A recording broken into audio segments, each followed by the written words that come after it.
Boa noite, queridos irmãos. Eu gostaria de iniciar esse culto de quarta-feira lendo versículos com vocês. Eles se encontram lá em Romanos 11, versículos 33 a 36, e diz assim a palavra do Senhor. Ó profundidade da riqueza, da sabedoria e do conhecimento de Deus! Quão insondáveis são os seus juízos e inescrutáveis os seus caminhos! Quem conheceu a mente do Senhor? Ou quem foi seu conselheiro? Quem primeiro lhe deu para que ele o recompense? Pois dele, por ele e para ele são todas as coisas. A ele seja a glória para sempre. Amém. Vamos cantar essa verdade.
Para o teu louvor, para a tua glória, firmes no Senhor, com os nossos corações firmes em ti, de que tudo coopera para o nosso bem, porque nós amamos o Senhor. Ó Deus, muito obrigada mais uma vez por esse momento de culto que estamos aqui em nossos lares. Amém.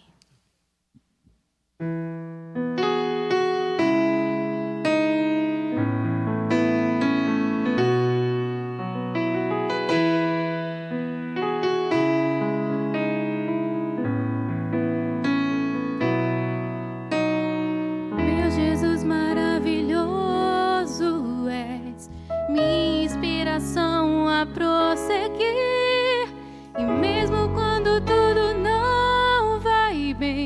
Eu continuo olhando para ti, pois sei que tu tens o melhor pra mim. Há um segredo no teu coração, ó, dá-me forças pra continuar, guardando a promessa em oração. Firme, ó Deus, está meu coração, firme nas promessas do Senhor. Eu continuo olhando para ti, e assim eu sei que posso prosseguir.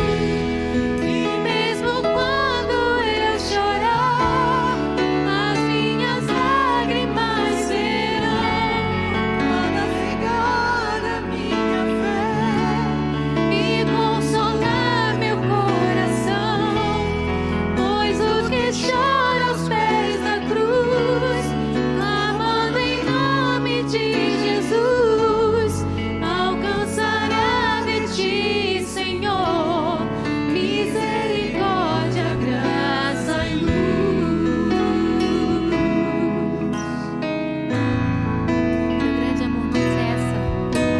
Teu grande amor não cessa, eterno não tem fim.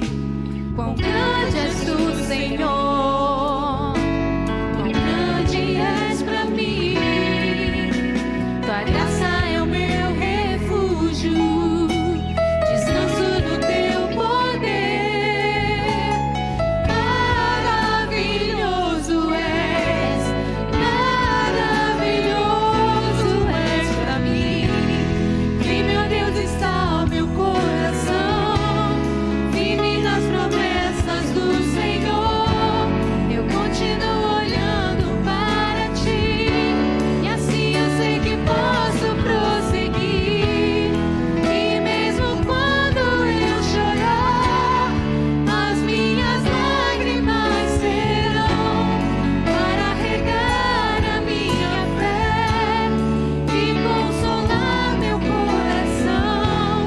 Pois o que chora aos pés da cruz, clamando em nome de Jesus, alcançará de ti, Senhor, misericórdia, graça e luz. Misericórdia, graça e luz. Misericórdia, graça e luz. Amém.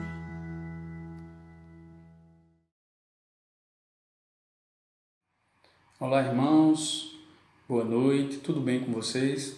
Estamos dando continuidade ao livro Deus está mesmo no controle? Confiando em Deus nas adversidades e angústias da vida.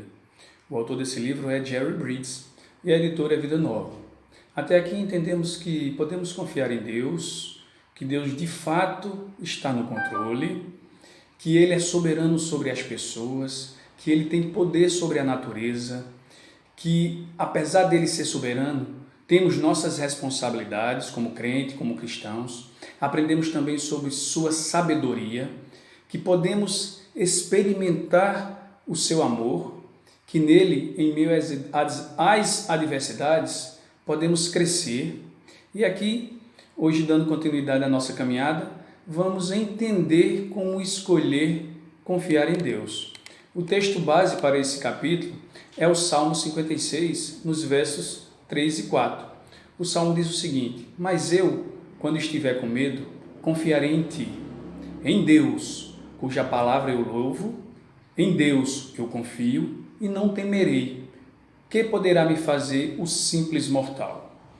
O autor introduz o capítulo, irmãos, com um depoimento sobre sua primeira esposa, com um câncer, que depois de 8 semanas de radioterapia, o médico pede um exame de tomografia para determinar o sucesso do tratamento.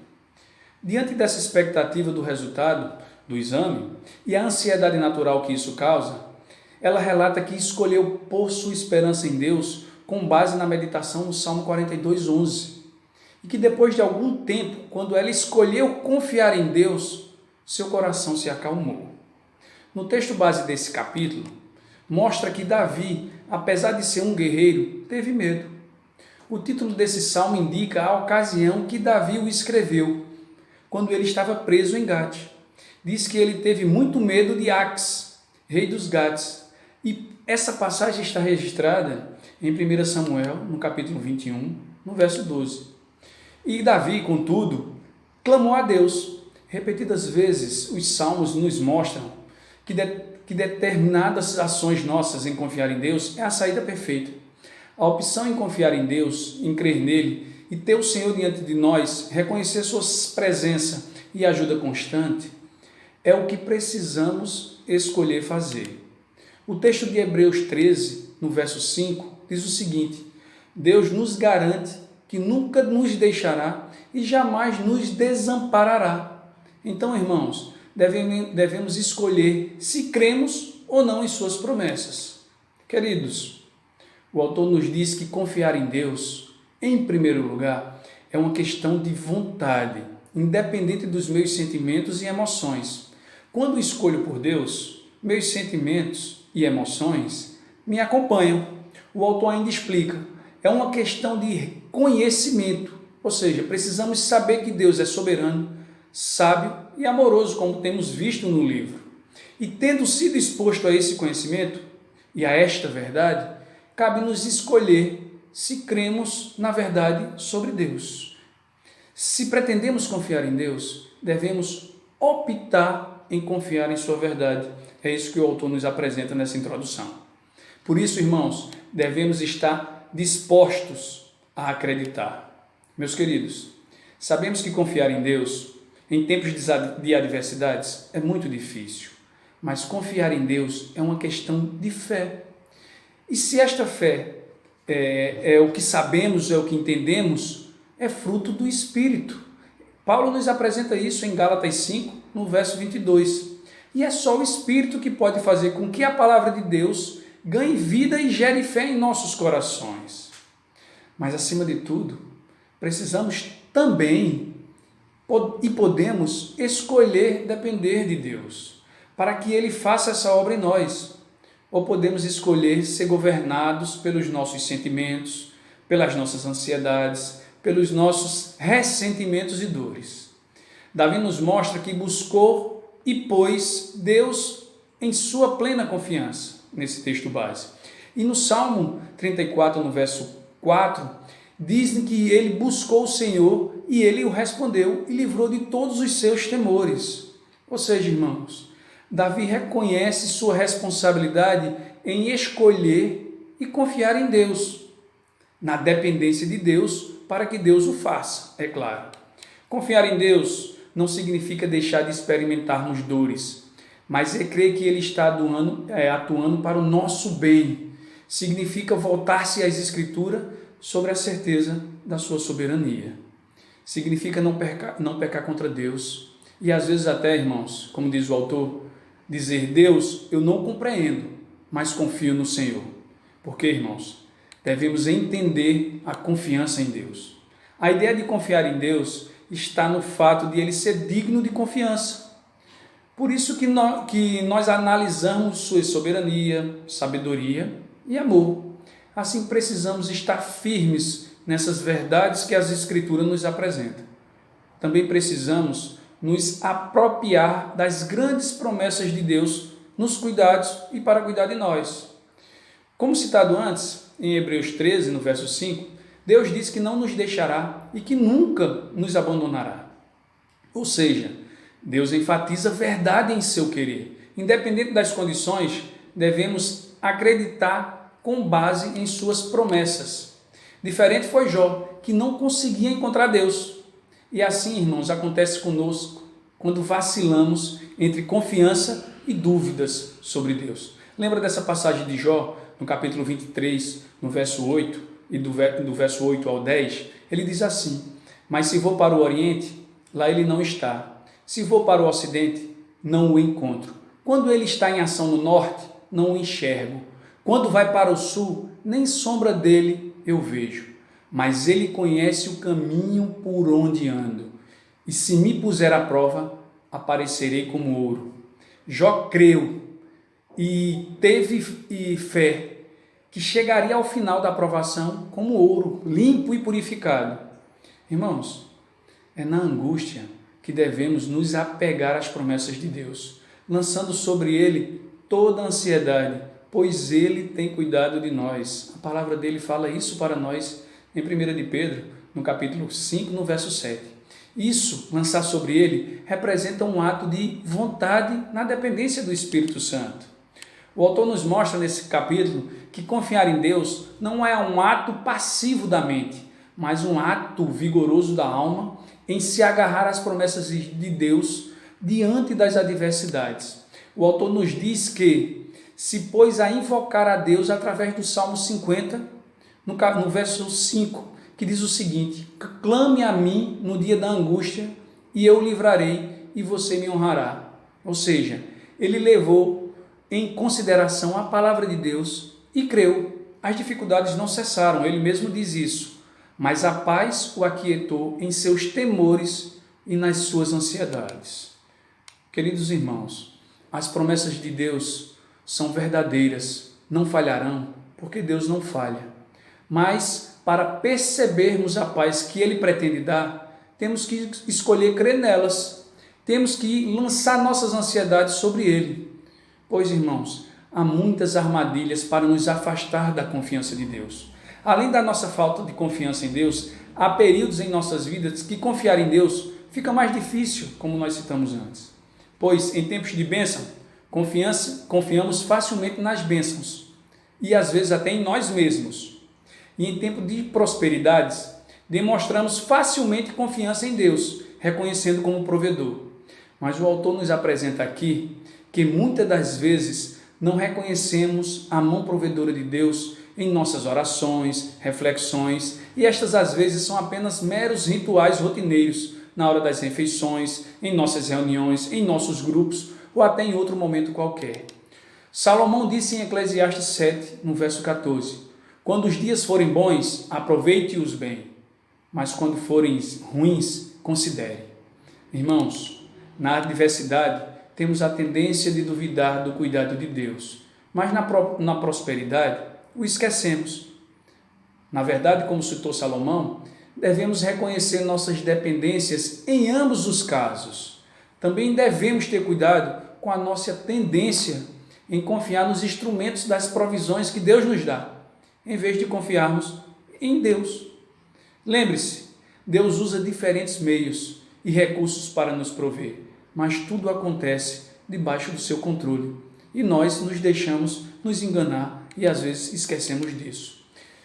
Em Provérbios 18, no versos 10 e 11, o autor diz o seguinte: o nome do Senhor é uma torre forte, os justos correm para ela e estão seguros.